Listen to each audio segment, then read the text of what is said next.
Nancy Pelosi actually manages to win elections, right? You know, people down her and sort of tie her as sort of what's wrong with the party. Wait. She became... We've been devastated in the House. We have the smallest caucus since Reconstruction. Okay, so I try to give people the benefit of the doubt. I just recently did a video on Cory Booker, and I sort of defended him on his ties to Jared Kushner and how he may not actually be bought off, even though it seems like he may have been influenced by Jared Kushner's money. So even people that I don't agree with, that I think are corporate Democrats like Cory Booker, I still try to be rational and really question why I think something and if it makes sense and if that person is actually who I assume they are. But Joy Reid, no matter how many times I try to defend her, it's impossible. Now, Joy Reid she's fantastic at holding conservative and Republicans' feet to the fire. But when it comes to looking inward and criticizing the Democratic Party, she has zero ability to criticize corporate Democrats and in general the Democratic strategy over the last 8 years. So Joy Reid recently had a couple guests on her show, and the main topic was discussing how the Democratic Party should try and reach out to black women voters. And the person that Joy had on to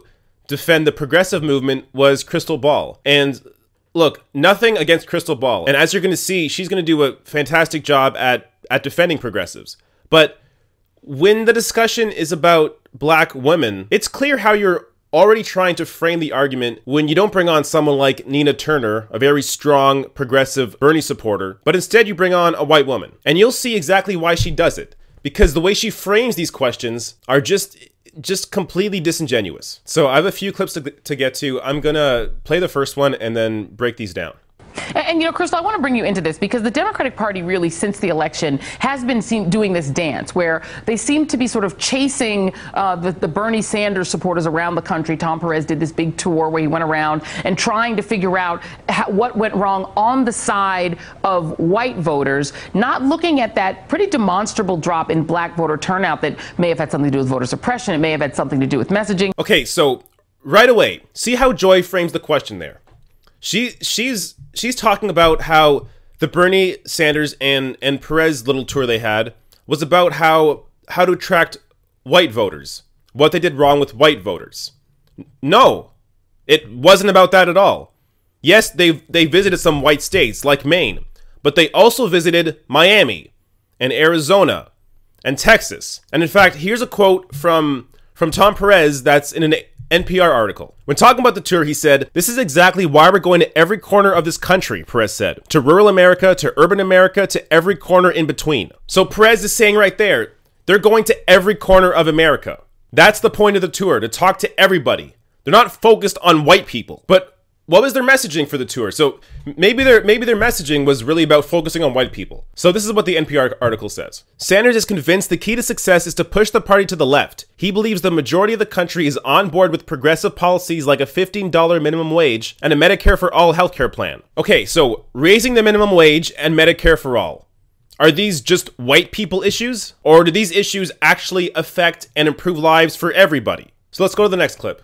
But the bottom line is, and I think this affects, I think it affects our appeal in white working class communities. I think it affects our appeal and part of why African American turnout was down, why Latinos did not back us the way that we expected to when running against Donald Trump.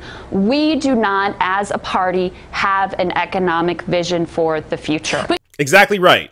Now, see how Joy Reid responds to this, because this is when things start to get crazy. An economic vision for the future. But real quick, Crystal, because we are tight on time, but I want to ask you about that, because in Montana, we just ran sort of a petri dish perfect experiment for what you're talking about, right? This was not an election where there were any black people in play. There were some Native Americans, but their votes were pretty suppressed around Montana. This was a white election of white voters, Republicans versus Democrats. Bernie Sanders went in there, supported Quist, the Democrat, that he ran on Bernie's platform. He ran the experiment that you're talking about, all about economics, all about economic issues. There was no racial issue or, identity politics. Democrats couldn't win there. So why is that theory viable if it can't work in Montana? Okay, so look at the framing on that whole question. She's acting like because Montana is mostly white that the Bernie Sanders candidate had the best chance. That's ridiculous. When we actually look at polling,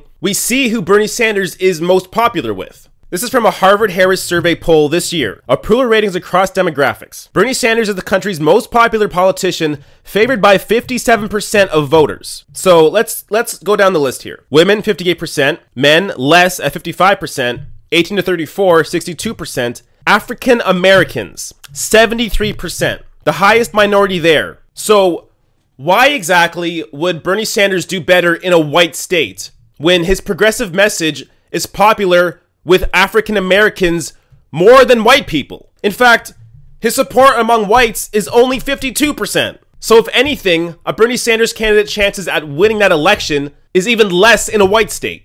And again, this is not, the Bernie Sanders message is not a white working class message. It's a message for everybody. Raise the minimum wage, college for all, end the drug war, hold Wall Street accountable. This is a message that benefits everyone. And if there were minorities there, it actually would have helped the Democrat win.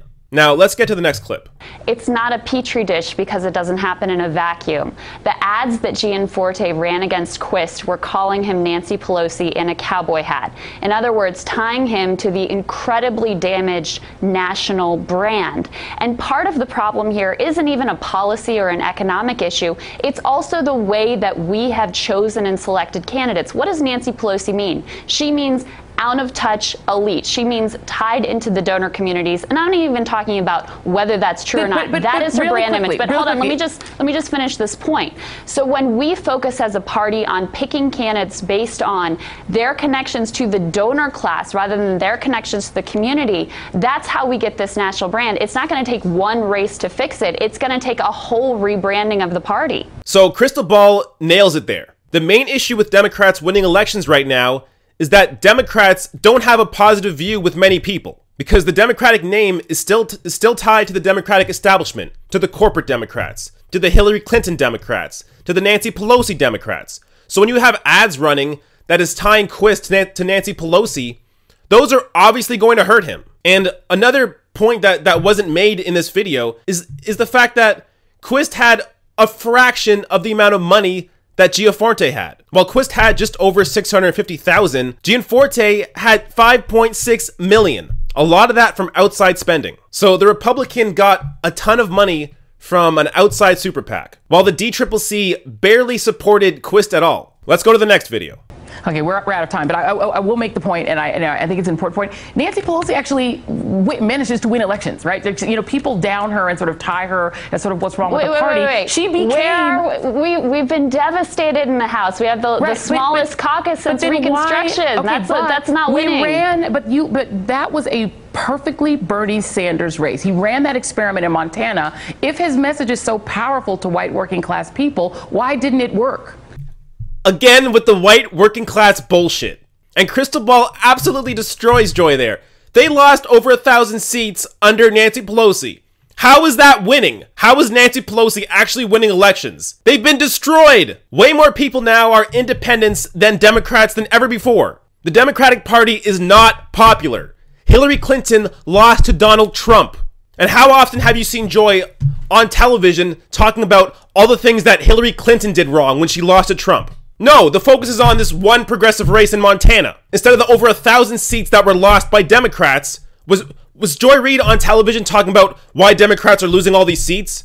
No, she only talks about when a progressive loses. They lose one fucking election, and all of a sudden the experiment's over. That's it. Didn't work. Can't run progressives anymore. Have to keep running these corporate bullshit Democrats. She's fucking insane. And you know what?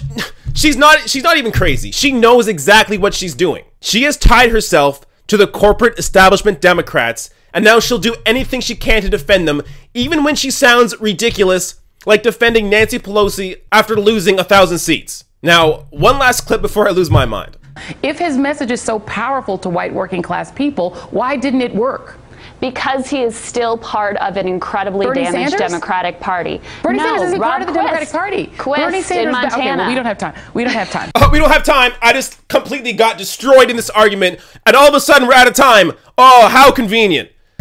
Joy Reid is propaganda. This is propaganda. She's a mouthpiece for corporate Democrats, and the only time she's useful is when she's talking out against Republicans. So as much as I can't stand Joy Reid, and think she's absolutely lying to your face in these clips.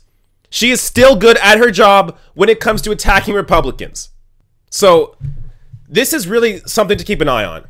The next time an establishment Democrat loses a special election, there's one coming up with Ossoff. If he loses, see how Joy Reid reacts. Because if she gets on television and goes on full-on defense mode for Ossoff, or whatever corporate Democrat loses, then it's just proof she's a complete shill. But if she actually criticizes a moderate Democrat, then maybe she's seen this video.